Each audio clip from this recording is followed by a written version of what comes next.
नमस्कार दोस्तों, इस ट्यूब में एक बार आप सभी का फिर से स्वागत है।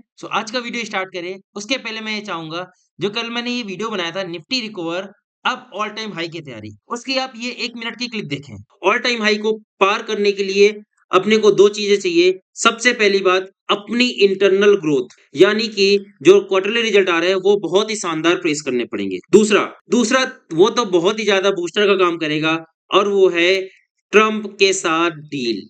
हमारी यूएसए की अगर डील फाइनलाइज हो जाए, तब तो फिर ये ऑल टाइम कुछ भी नहीं, हम 29,000 बहुत ही जल्दी देखने को मिल जाएगा। आपने देखा, ये हमने कल के वीडियो में डिस्कस कर दिया था कि अगर हमारी ट्रम्प के साथ डील हो जाती है, यूएसए के साथ डील हो जाती है, तो हम बहुत ही जल्द ऑल टाइम हाई को अचीव कर लेंगे, और ऑल टाइम हाई तो छोड़िए, हम 29,000 की राह पर चल देंगे। कल देर रात ट्रम्प ने एक अनाउंसमेंट की कि वो इंडिया का रेसिप्रोकल टैरिफ, जो कि पहले 25% था, उसको रिड्यूस करके अब उन्होंने कर दिया है 18%। अब आप बोलोगे सर केवल 25% टैरिफ? देखिए, दो टाइप के टैरिफ थे, हमने लास्ट टाइम आपको बताया था, 25 प्लस 25%। 25% टैरिफ तो था रेसिप्रोकल टैरिफ, मतलब इंडिया यूएसए के गुड्स पर कुछ टैरिफ लगाता है, उसके बदले में यूएसए ने इंडिया पर लगा दिया 25% का टैरिफ। और ये जो 25% टैरिफ था, ये लगाया था क्योंकि इंडिया रशिया से ऑयल परचेज करता है।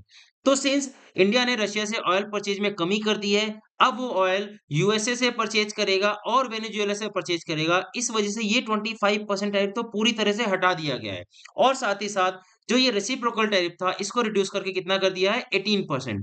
अब फाइनली आप कंबाइनली कह सकते हैं कि 50% को अब कम करके कितना कर दिया गया है? 18% कर दिया गया है।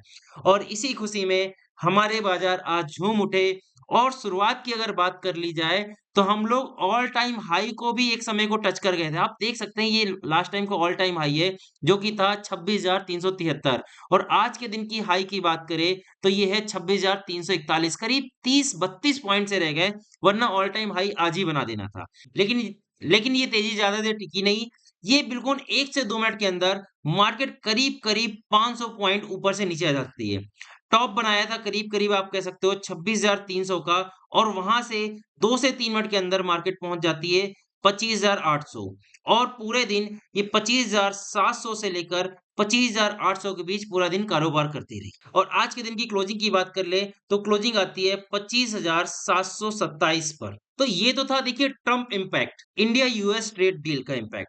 अब आगे हमारे पास क्या क्या मुद्दे हैं, किसको लेकर मार्केट इस तेजी को बरकरार रखेगा, और कब ये ऑल टाइम हाई पार करेगा, आइए करते हैं इस पर डिस्कशन। तो सबसे पहली बात, तो आज का एफआईज डीआईज का डेटा आप देख सकते हो। फाइनली एफआईज की भी वापसी हो गई। आज एफआईज ने नेट नेट 5236 करोड़ की खरीदारी की। ये देखिए, बाइंग फिगर लिखा हुआ है। टोटल बाई हुआ 27,677 करोड़ का, और वहीं सेल आता है 22,441 करोड़ का। तो नेट नेट कितनी की बाइंग गई? 5,000 करोड़ से ज्यादा की। और वहीं डीआईस की बात कर लिए, तो डीआईस ने भी 1,000 करोड़ से ज्यादा का माल खरीदा है। तो आज एफआईस डीआईस दोनों ने बाई किया है। और एफआईस ने तो बहुत समय बाद इतनी हैवी क्वांटिटी में बाई किया है। बीच बीच में आ जाते थे, 500-600 करोड़ की बाई करते थे, लेकिन आज 5,000 करोड़ एक हैवी बाइंग है। जो कि ये दर्शाता है कि देखिए, इंडिया के जो इकोनॉमिक फैक्टर्स थे, वो तो सारे पहले से ही मजबूत थे, बहुत अच्छे चल रहे थे। बस एक ही चीज दिक्कत कर रही थी, वो थी इंडिया और यूएसए की ट्रेड डील, और जो कि अब फाइनल हो गई है। इसके फाइनल होते ही आज रुपया भी हमारा बहुत अच्छे से मजबूत हुआ। अगर अभी की बात करें, तो इस समय अपना इंडियन रुपी चल रहा है 90.132 रुपीज। और यही अगर बात कर ली जाए, ये कल की बात करें, तो ये करीब चला था 92 रुपए। वहां से सीधा एक समय को तो ये 90 के नीचे भी चला गया था, 89.9 तक भी पहुंच गया था आज के दिन लो पर। तो रुपया हमारा मजबूत हो रहा है। इसका गिरना मतलब हमारा रुपया मजबूत हो रहा है। और यही एक मुख्य वजह थी कि आज एफआईज की वापसी हो गई। देखिए, जब रुपया अपना कमजोर हो रहा था, 92 तक पहुंच गया था, इवन बहुत पिछले समय से हम लोग देख रहे हैं 85 से 92 जाने में टाइम नहीं लगा। इस वजह से एफआईज लगातार इंडिया से बाहर जा रहे थे। लेकिन अब जहां तक संकेत मिल रहे हैं कि अपना रुपया वापस मजबूत होगा, और एफआईज जैसा कि आज देखा, अब लग रहा है कि शायद एफआईज की वापसी हो जाए, क्योंकि अब कोई भी फैक्टर बचता नहीं है एफआईज का इंडिया में ना लौटने का। देखिए, इंडिया के जो इंटरनल मुद्दे हैं, जो भी इकोनॉमिक है, वो बहुत ही स्ट्रांग है। ये तो सभी को पता है, सभी को दिख रहा है। प्रॉब्लम बस एक ही आ रही थी कि इंडिया और यूएस की ट्रेड डील अभी फाइनल नहीं हो रही है। दूसरा, इसी के चलते हमारा रुपया कमजोर हो रहा था। अब दोनों चीजें हो गई। अब कोई वजह नहीं बचती कि एफआईज की वापसी ना हो। अब हाँ, लेकिन देखने वाली बात होगी, आज तो चलिए देखिए 5,000 की बाइंग कर दी है। लेकिन क्या ये अब लगातार टिके रहेंगे इस पर? तो इसके लिए कल का ट्रेडिंग सेशन देखना ज़रूरी होगा। अगर कल के दिन भी एफआईज ने वापसी कर दी, एफआईज ने बाइंग कर दी, इसका मतलब एक कन्फर्मेशन मिल जाएगा कि अब एफआईज इंडिया में वापस लौटने को तैयार हो रहे हैं। आगे अगर बात करें, तो कल से हमारी आरबीआई की एमपीसी की बैठक भी स्टार्ट हो रही है, जो कि चलने वाली है 6 फरवरी तक।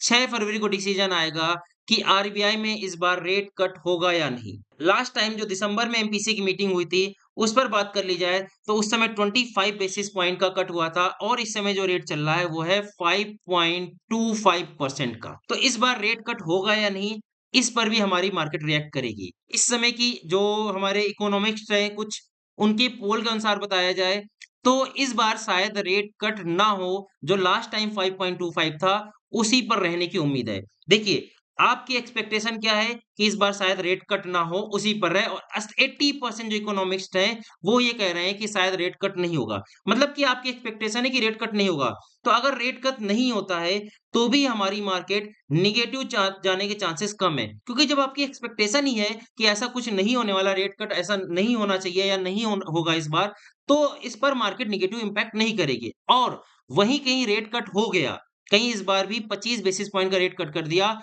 और रेट को ला दिया 5% पर, तब तो क्या ही कहने, ये तो अगेन गुड न्यूज़ हो जाएगी, इस पर तो मार्केट एकदम से बूम कर जाएगी। वैसे ज़्यादातर चांसेस इस बार रेट को स्टडी रखने पर है, रेट कट होने की उम्मीद बहुत कम है। उसकी वजह एक ये भी है कि देखिए, जब हम रेट कट करते जाते हैं ना, तो इससे हमारा रुपया और कमज़ोर हो जाता है। जी हाँ, रेट कट होने से रुपया कमज़ोर होता है लगातार। लेकिन पहले समय की माँग थी, हमें रेट कट करने पड़े। 1 साल में करीब 1.25% रेट कट हो चुका है। यानी 6.5% से हम लोग कहाँ आ गए हैं, 5.25%। तो इस बार अगर रेट कट नहीं भी होगा, तो भी हमारे लिए कोई ऐसा नेगेटिव इम्पैक्ट नहीं होगा। अब बात कर लें आगे की, कि अब हम लोग मार्केट में आगे क्या देखते हैं। तो सबसे पहले तो देखिए, जो कैंडल हम लोग ने कल ये रेजिस्टेंस सपोर्ट सारे बना रखे हैं। क्या परफेक्ट आज पिक्चर परफेक्ट आप देख रहे हो, ये सपोर्ट रेजिस्टेंस ने काम किया। आपको हमने कल ही बोला था, देखिए ड्रम डील हो गई, तब तो ये रेजिस्टेंस किसी काम का नहीं है, हम लोग ऑल टाइम हाई पहुंच रहे हैं। और वही कुछ ऐसा हुआ, ये जो हमने सपोर्ट, आपको बता दें, ये सपोर्ट लाइन हमने आपके सामने वीडियोस में बनाई है। अगर आप फर्स्ट टाइम देख रहे हैं तो आप प्रीवियस वीडियोस देखिएगा। ये हमने आज नहीं खींची लाइन, आई थिंक ये 1 महीने पहले से लाइन खींची हुई है और ये बहुत ही परफेक्टली वर्क कर रही है। ठीक है, इनके आप लेवल्स भी नोट कर सकते हैं अगर आप चाहें तो। इस पर बहुत ही अच्छी ट्रेडिंग कर रहे हैं हम 1 महीने से, और हो सकता है ये आपके लिए भी बहुत यूज़फुल हो।